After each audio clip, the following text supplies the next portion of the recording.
Welcome, everyone, to the Gridiron Review Podcast. I'm Zach, that's Jack, and we are back for episode 6 of our Offseason in Review series. This episode, we will be still in the NFC North with the Chicago Bears. They cleaned house this offseason, finally getting rid of Adam Gase's twin, Matt Nagy, and also bringing in a whole new front office. Matt Eberflus was a great hire in our eyes, and Ryan Poles was risky, but has fared well so far. How does this team look for the upcoming season, though? Find out now.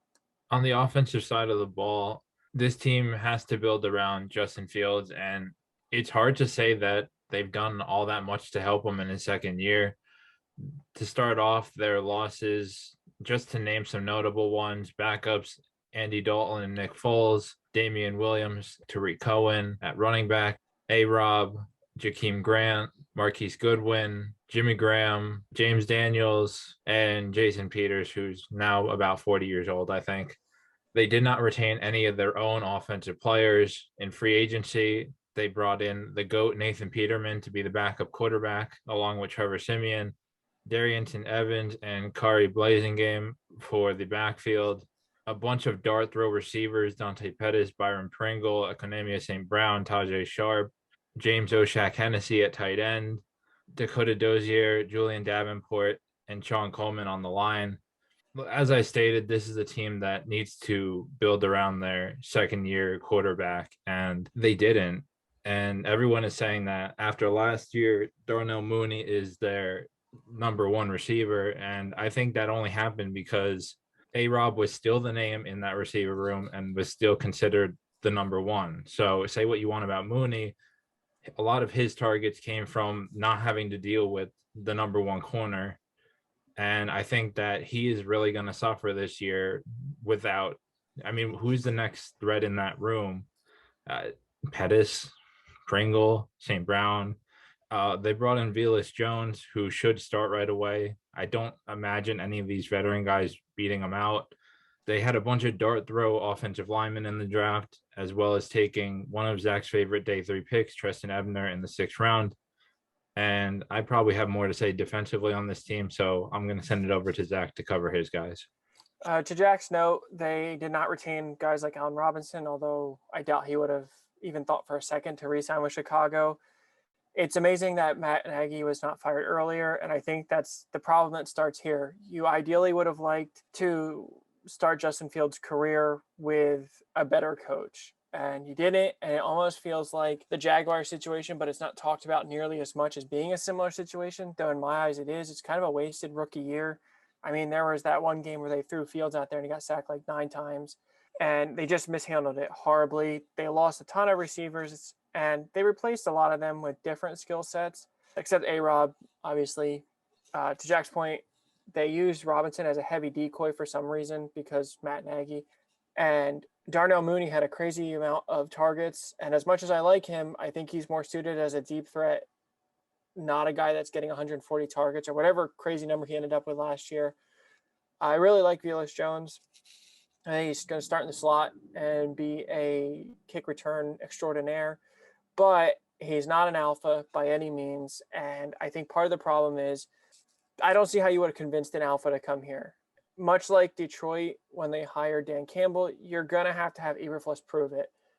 When a team has been as bad as they have for as long as they have, free agents aren't just going to want to go there for fun.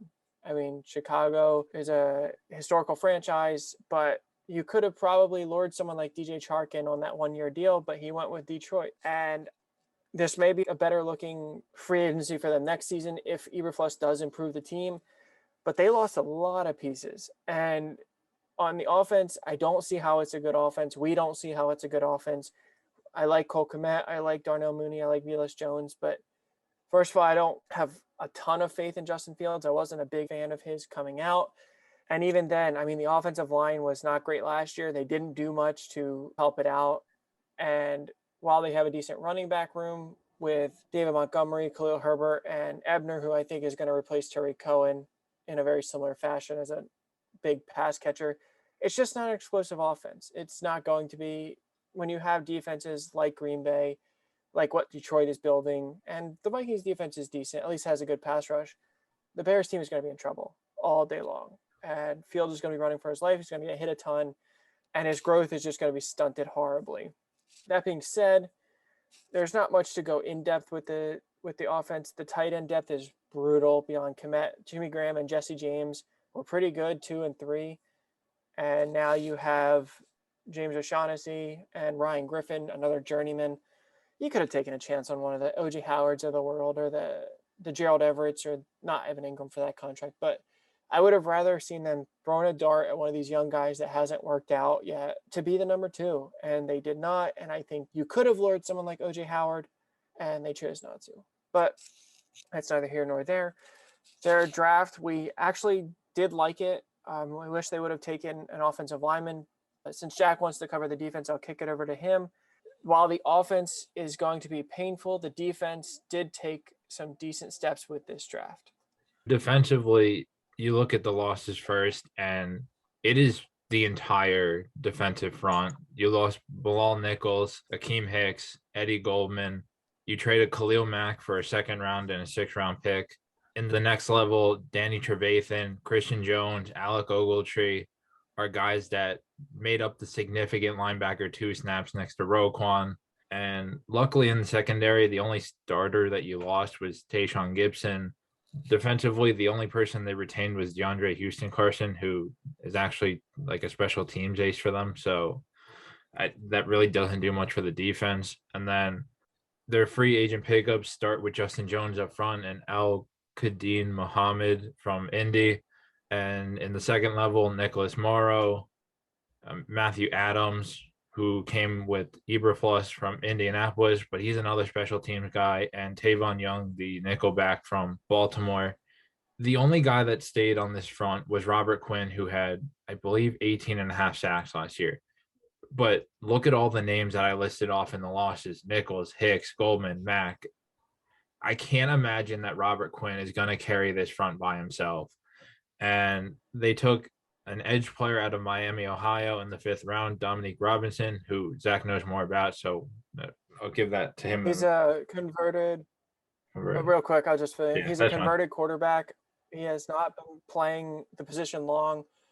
It seems to be that the general consensus is it's a high upside pick.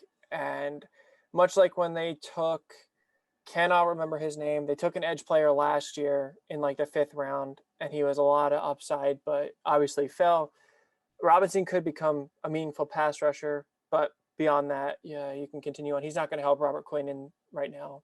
Yeah, so kind of building off that point is pass rush, and everything else is just, I mean, Nichols, Hicks, and Goldman were huge body guys that not only provided pass rush, but could stop the run really well. Mack, along with being a pass rusher, was really good at stopping the run when healthy.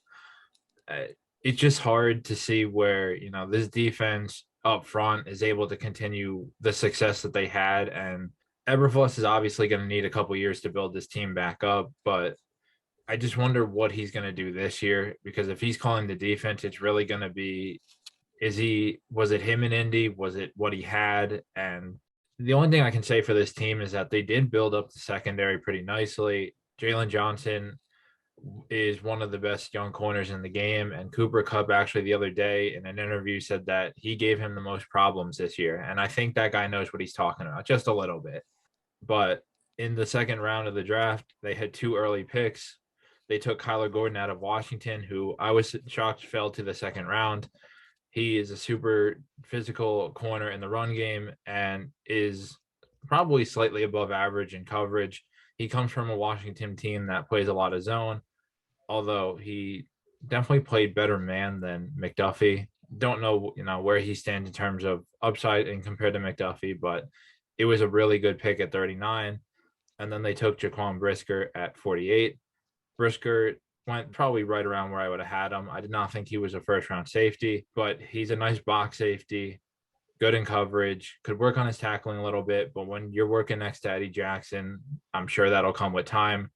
And now you're looking at a secondary with Johnson, Gordon, Young, Brisker, and Jackson, and I think that's a huge improvement off of anything that they had last year. This team almost had Larry Ogunjobi from Cincinnati. He failed the physical, and it's not to say that he still can't sign here, but as of right now, there's been no movement on it. you're just expecting a lot from Justin Jones and Muhammad from Indy, and I expect him to play a decent role considering Eberflus already knows who he is and what he's capable of. But those are some big shoes to fill for two guys that were pretty much role players with their past teams. Yeah, and the one thing about Eberflus coming from Indy is that while he was there, and this may not be him, this could be the front office, this could be many factors, they found a lot of meaningful players on day 3 and later.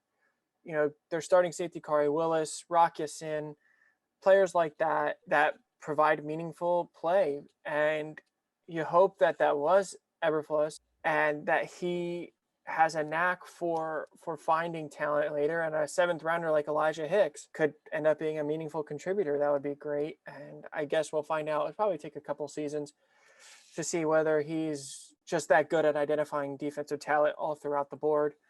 We have them having a very rough season. We have them only winning 1 game, going 1-16, being the worst team in football. And Bears fans, this is just how it is. You guys don't have an alpha at receiver. Your depth is brutal on the offensive side, except for running back. Your defensive secondary starters are good. The depth is bad. The defensive line, while I think they replaced some of their losses on the defensive line fine, it's not a good defensive line. Beyond Roquan, their linebackers are rough. And that's okay, though, because you didn't bring in Eberflus to turn the team around in 1 year. With that kind of record, you're in prime spot. I mean, I don't think they're taking a quarterback, even if Fields has a horrible year. But, you know, Will Anderson will be there, Jackson Smith and Jigba. They'll be in range of these guys that can provide massive, meaningful play. Or if they are the worst team in football, they could get an immediate trade back in a draft where the quarterback should be better and they can add assets. We think, obviously, team morale will be better, and there's a chance that Eberflus has a kind of effect that wills them to a couple more wins than 1. But just when you compare the Bears roster to most teams, especially the teams that they play, we don't see them beating the NFC North at any point. I mean, you know, if you think the Lions are the next worst roster in the division, there is a big difference between the Lions and the Bears as far as talent goes. And there's a big difference between them and the Vikings, and the Bears offense is going to get nothing going against the Packers defense. So they're going to go, in our opinion, 0-6. I don't remember who we had them beating, to be honest. I think it was maybe the Falcons. And we're going to preach patience. The Eberflus hire was great. Poles made a couple good moves, including the Mac trade, getting a second for him. I know people said that was an even trade, but for me, I was a little surprised that they got a second. And the draft was pretty good. Did they address some bigger needs? No. Could they have taken one of the 2nd-round receivers over the secondary pieces? Yeah, but they also took 2 good players with Gordon and Brisker, and then got Velus Jones, who was one of my favorite picks in the draft. So you got to give it time. This is going to be a rough year. Jack, you want to add to this? Yeah, I mean, like Zach said, just look at the roster. This is not by any means an impressive looking team. I mean, when you lose a name like Allen Robinson, and we're gonna watch him have a career resurgence, I think, in LA with Cup on the other side and a legitimate quarterback and Matthew Stafford throwing him the football. I think Darnell Mooney and Justin are both going to be hurting this year because Bears fans, unfortunately, are going to see the truth. And I'm not saying Darnell Mooney is a bad player, but you're going to see how much having Robinson as a decoy, for whatever Matt Nagy reason that was, is going to hurt them. The O-line, again, these are all dart throws. James Daniels was a really strong starter. Peters, even at 40 years old or whatever he is, was playing pretty good football. You didn't do anything to replace those guys except throw some darts. I mean, your first lineman taken was in the 5th round, and day 3 picks are obviously what the great GMs do well. And you hope that at least one of these 4 linemen that they took hit, but it could be a rough year for Fields as he's probably going to start running for his life like Russell Wilson, and tight end Komet needs to take a step forward.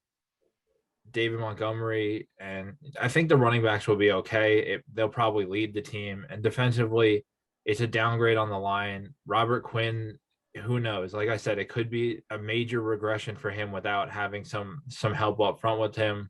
Roquan, again, probably going to do it by himself.